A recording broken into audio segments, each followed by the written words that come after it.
আল্লাহর হাবিব যখন আল্লাহর কাছে দোয়া করতেন, আল্লাহর হাবিব বলতেন, আল্লাহুম্মা ইন্নী আবদুক ওয়া ইবনু আবদিক ওয়া ইবনু আমাতিক নাসিয়াতি বিয়াদিক।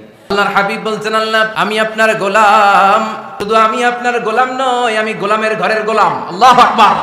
আমার বাবা আব্দুল্লাহ আপনার গোলাম, আমার দাদা আব্দুল মুত্তালিব আপনার গোলাম, আমার দাদার বাবা তিনিও আপনার গোলাম, আমার মা হলো আপনার বান্দি। সুবহানাল্লাহ পড়েন।